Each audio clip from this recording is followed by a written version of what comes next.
story. From Baton Rouge to St. Louis and Vicksburg, the Mississippi River is not looking very mighty. We're actually lower in places like Memphis, Tennessee, about 4.5 feet lower. For the second fall in a row, low levels are causing problems for barge and towboat operators trying to haul tons of goods down the Mississippi. You're going basically from a 6-lane freeway down to 2 or 3 lanes.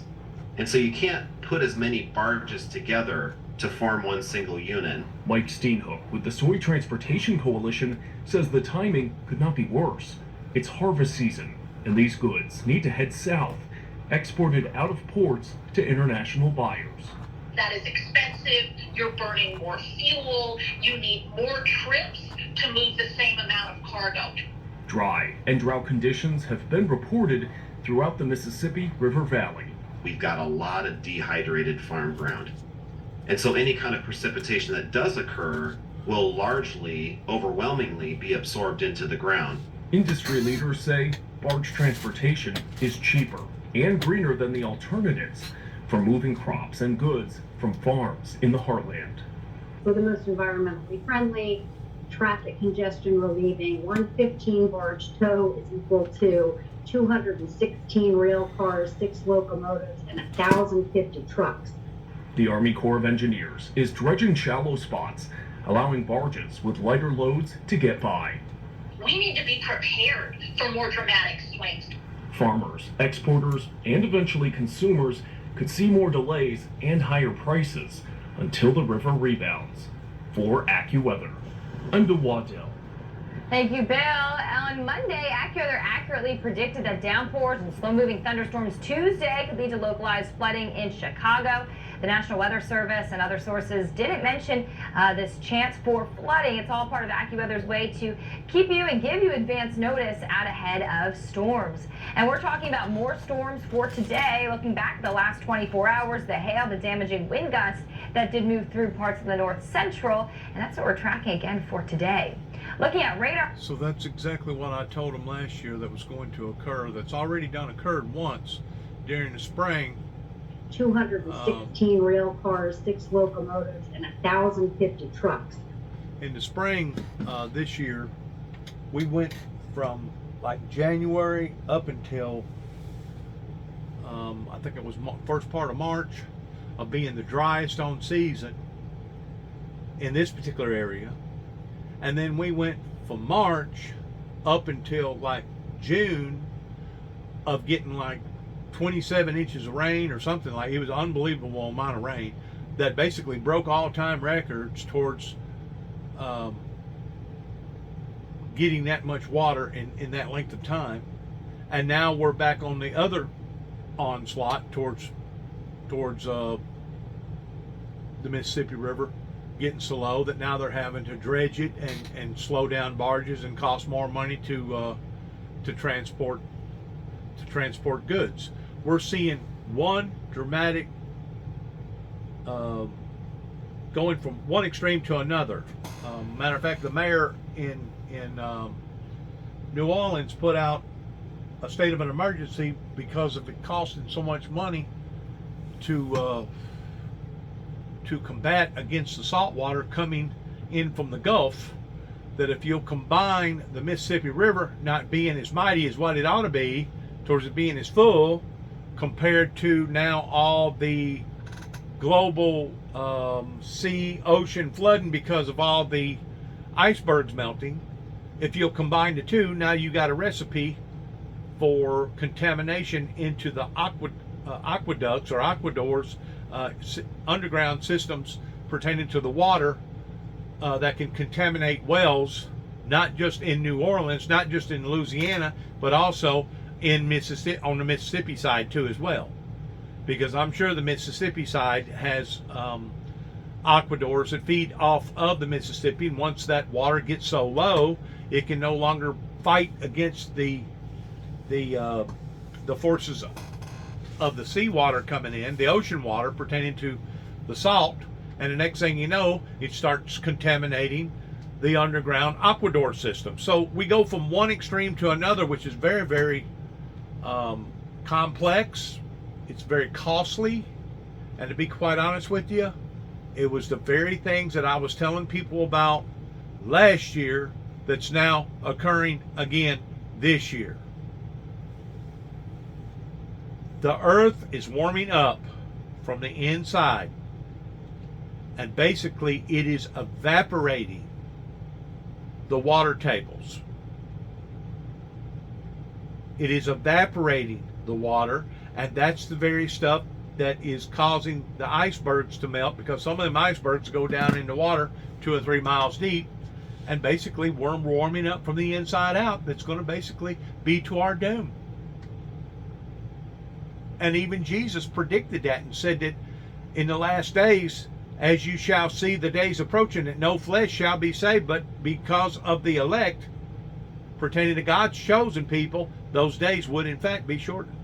So we're definitely in that era, in modern day, final, last day procedures that we are seeing developing, not just in America, but on all the continents all over the planet.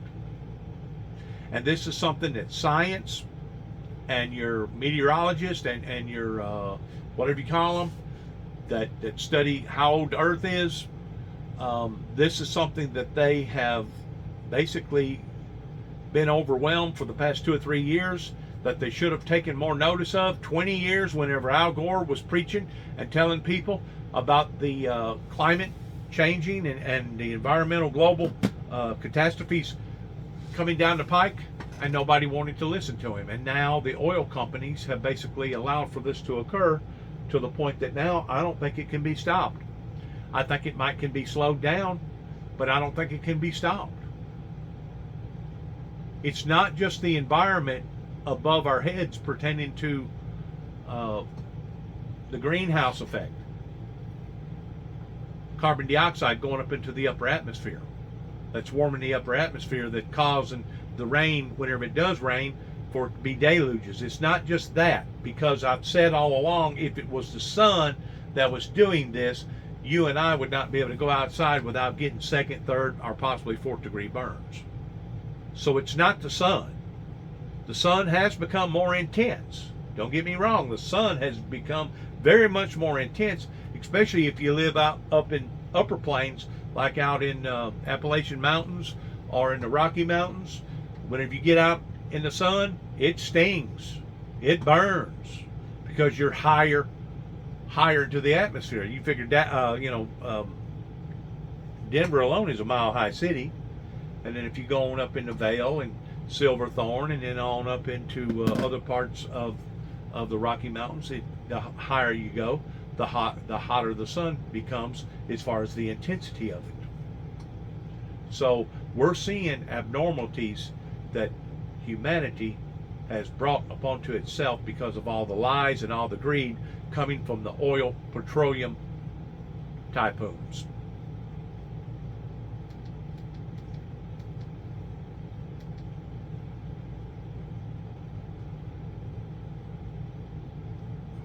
Advisors, so take the free quiz.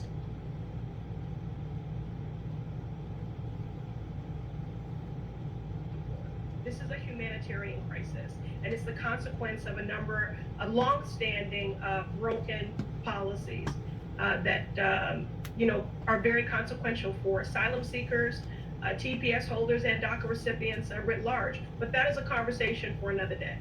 Sure, I don't disagree with this being a humanitarian crisis at all, but just to get some clarity on this, and sure, it's a conversation for another day, but do you think that the border is secure? Is that what you said? Yes, the border is secure, and we are in the midst of a humanitarian crisis that has been created by a broken system. And in the meantime, we need federal investment to support my constituents and those who call the MA7 home writ large, which is why we need to prevent a government shutdown. I want to center the humanity, the dignity, the safety, and the needs of everyone, which is why we should not have a government shutdown. It will be deeply consequential. It will create a dire situation for families, many that are already struggling. But if you have millions of undocumented migrants coming into the country, how is the border secure? Exactly. Jake, this is not a new crisis. It does require more political will and commitment. It is a humanitarian crisis. We should treat it as such. And again, representing one of the most diverse constituents. I thought you just said that it wasn't a humanitarian crisis, or he said that she said that.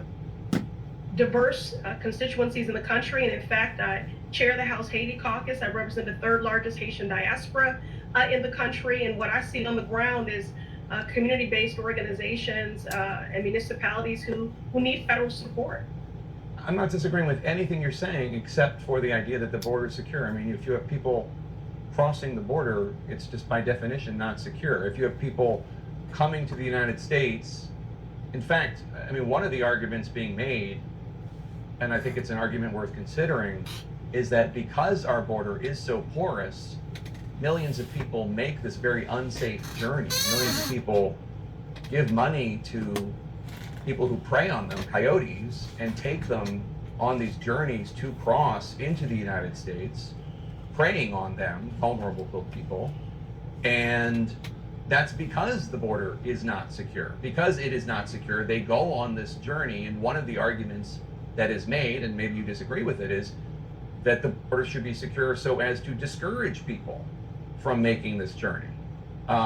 So that if people want to try to come to the United States and declare asylum and seek asylum, they go through the proper corridors and not just try to cross illegally. But it just seems like just such a refusal to acknowledge reality to say that the border is secure when we all know millions of people are crossing the border illegally every year.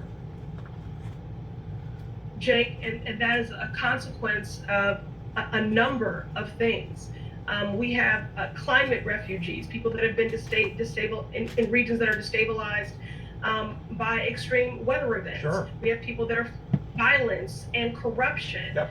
And so we just have to acknowledge why someone would leave their native country and their family and risk so much. It is 100%. because they are and Yeah. asylum is a human right. And so we must do better and more by TPS holders, by DACA recipients and asylum seekers. And we must do more and better by those who already call this country home, who stand to really struggle if there is a Republican government shutdown that could have been avoided if the Republicans knew how to govern. But instead, they lead from a place of contempt, callousness, and cluelessness, and they continue to play to the most extreme parts of their base, political gamesmanship, playing with people's lives. And I'm not here for it. And that is also why, given how many people are struggling, I'm calling on the to not resume student loan payments October 1st if we are in a government shutdown. Okay. It sounds like in there you acknowledge that there are millions of people crossing the border illegally, which would mean that the border is not secure. But I mean, I don't disagree with any of the points you made about these people are trying to seek better lives and they're escaping all sorts of horrible things.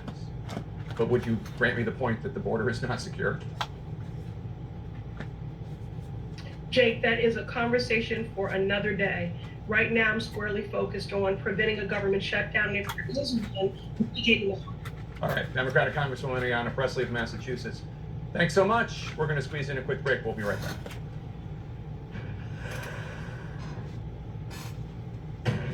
There's a path right where you are. Now inside the cargo.